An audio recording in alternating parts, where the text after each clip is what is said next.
Hello students, good evening to all of you. आपका स्वागत है हमारे YouTube channel smile with Educon. मुस्कुराते रहिए, हंसते रहिए, बोलिए जय श्री श्याम। आगे स्टार्ट करते हैं। हमने आपको बताया था प्रोनाउन के बारे में, व्हाट इज द प्रोनाउन। तो I have told you about the definition of pronoun. Pronoun is a word that is used in place of a noun.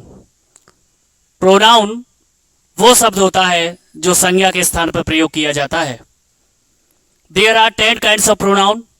10 प्रकार के प्रोनाउन थे जो हमने आपको बताया। थोड़ा सा रिपीटिशन कर लेते हैं, जिसमें से हमने 5 काइंड्स को क्लियर कर दिया है। आज हम आगे के 5 काइंड्स को क्लियर करते हैं। Let's start. सबसे पहले हम स्टार्ट करते हैं।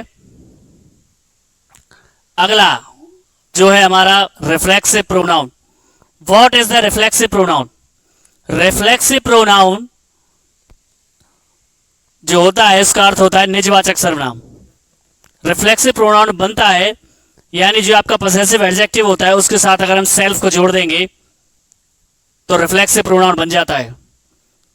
अब हम बात कर रहे हैं पॉसेसिव एडजेक्टिव को जोड़ने की और उसकी, तो आपको दिखा देते हैं, दर्शा देते हैं। देखिए बेटा, हमने योर के साथ सेल्फ को जोड़ा है, हिम के साथ सेल्फ को जोड़ा है, हर के साथ सेल्फ को जोड़ा है, देम के साथ सेल्फ की जगह सेल्फ्स को जोड़ा है। तो हम कह सकते हैं reflexive pronoun, there are 2 kinds of reflective pronoun in which one word is singular and second one is plural. क्या मतलब हुआ इसका कि अगर हम इस हिमसेल्फ को देखें तो ये सिंगुलर के फॉर्म में है, अगर इसको देखें तो ये प्लूरल है। तो रिफ्लेक्सिव प्रोनाउन वे प्रोनाउन होते हैं जो पॉसेसिव एडजेक्टिव और सेल्फ के साथ मिलकर बनते हैं। इसके अलावा एक बात और बताना चाहूंगा कि बेटा रिफ्लेक्सिव प्रोनाउन जो होता है उसमें एक चीज आपको और मैं बताना जरूर चाहूंगा कि ये एक अर्थ देता है अपने आप। अपने आप, ठीक है। जैसे मैं अपने आप खाना बनाता हूं, मैं स्वयं, स्वयं ही अपने आप, मैं अपने आप अपना कार्य करता हूं। बच्चे स्कूलों में जाकर के टीचर से कहते हैं, मैम बोलती है किससे करवा के लाए हो काम? बच्चे बोलते हैं नहीं मैडम जी मैं अपने आप करके लाया हूं। तो यानी अपने आप। तो ट्रांसलेशन में यदि आपको अपने आप का इंग्लिश लगाना है तो रिफ्लेक्सिव प्रोनाउन का यूज करना पड़ेगा अकॉर्डिंग टू सब्जेक्ट। अब थोड़ा सा इसके बातों पर ध्यान दे लेते हैं जो हमने लिखा है कि reflexive pronoun refers back to the subject of a sentence indicating that the subject is both performing and receiving the action. बस आपको इसमें इतने का ही ध्यान रखना है कि यहां पर क्या होता है कि सब्जेक्ट के बाद जब रिफ्लेक्सिव प्रोनाउन का यूज किया जाता है तो एज अ एक्ट ये करता है कि वही परफॉर्म कर रहा है काम का और वही क्या कर रहा है बेटा, रिसीव कर रहा है काम को। I hope you understood.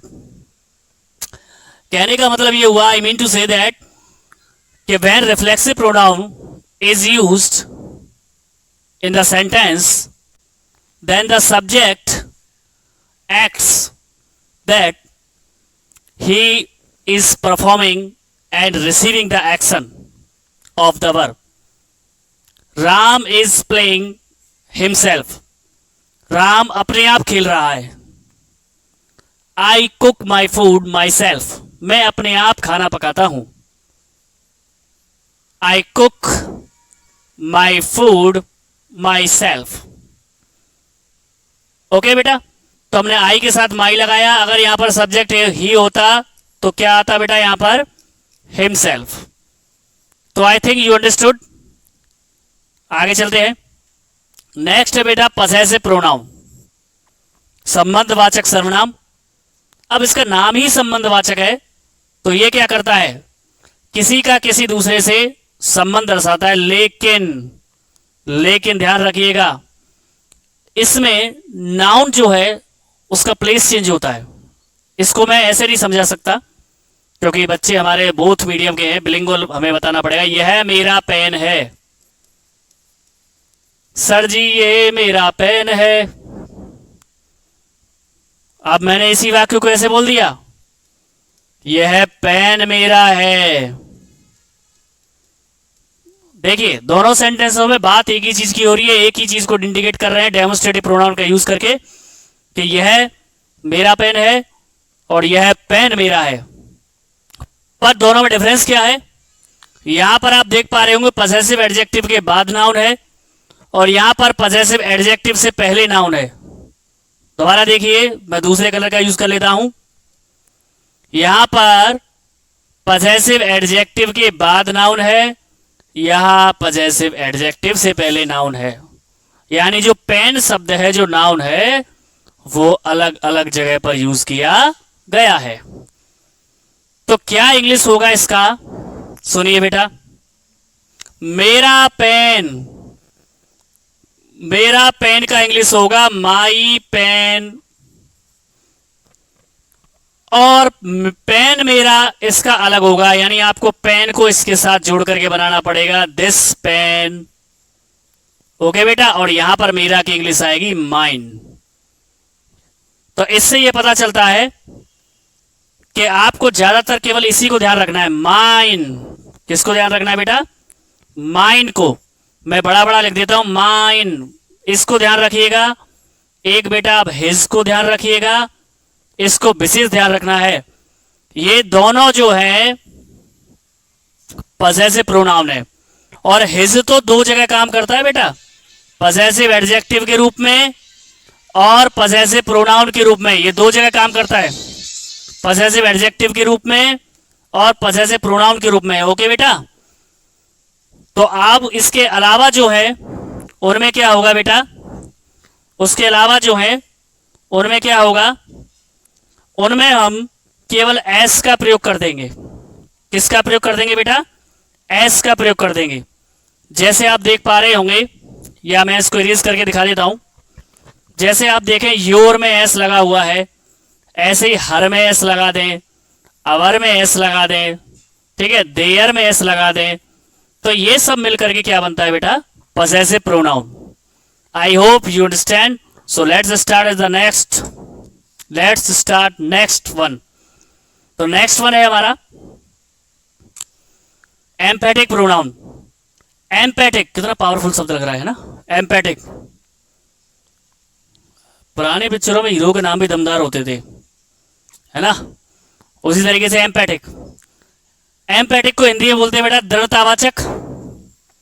दृढ़तावाचक, बताइए, नाम भी इसका ऐसा ही और अर्थ भी इसका ऐसा ही। तो आपको इसको इसकी डेफिनेशन पे ज्यादा ध्यान नहीं देना है, लेकिन फिर भी हम पढ़ा देते हैं। An emphatic pronoun also known as intensive pronoun. वाह, एक नया वर्ड मिला आपको।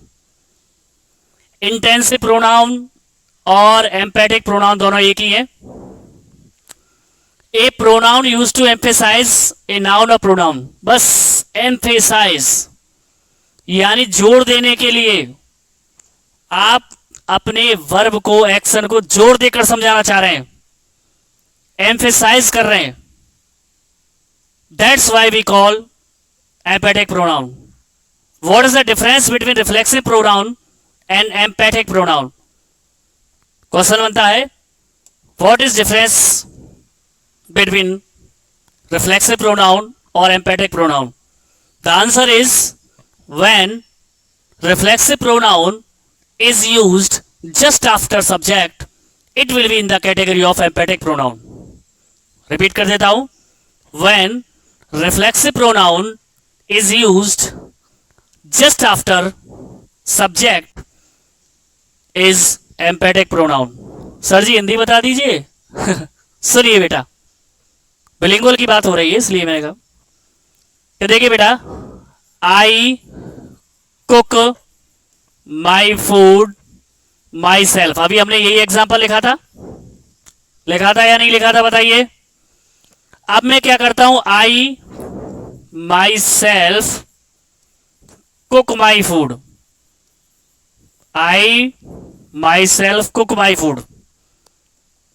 तो देखिए क्या अंतर आया इनमें। यहां पर माई सेल्फ और यहां पर भी माई सेल्फ।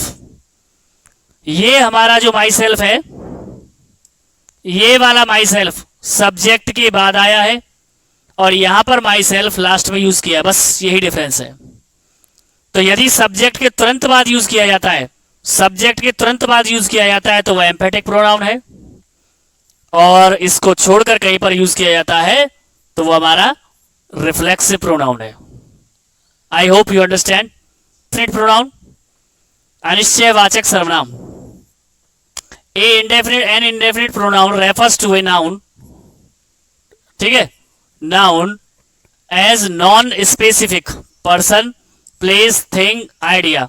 नहीं समझ में आया सर, दोबारा सुनिए कि इंडेफिनिट प्रोनाउन रेफर्स करता है non specific person, place, thing, idea. पहले तो आप इसको समझिए, स्पेसिफिक और नॉन स्पेसिफिक क्या होता है. स्पेसिफिक होता है किसी चीज के लिए विशेष शब्द का प्रयोग करके उसको दर्शाना. जैसे आप जितने भी बच्चे पढ़ रहे हैं या वीडियो देख रहे हैं, लाइक भी करेंगे, सब्सक्राइब भी करेंगे, शेयर भी करेंगे, कमेंट भी करेंगे, तो आपका एक विशेष नाम है, जहां से बिलोंग करते हैं वहां पर भी एक नाम है, यानी उस जगह को डिनोट करने के लिए एक स्पेसिफिक नेम है. ठीक है बेटा. और नॉन स्पेसिफिक या डिनोट करने के लिए स्पेसिफिक चीज ना हो. अब एग्जांपल से लेते हैं. फॉर एग्जांपल लेते हैं, कोई दरवाजे पर है, मुझको राणा जी माफ करना, गलती मारे से हो गई. तो इट मीन्स कि कोई दरवाजे पर है, कोई दरवाजा खटखटा रहा है. ठीक है. तो कोई से हमें ये आइडिया ही नहीं लग पा रहा है कि वो पर्सन कौन है, मेल है या फीमेल है, मैस्कुलिन है या फेमिनिन है, भाई है, चाचा है, ताऊ है, ताई है.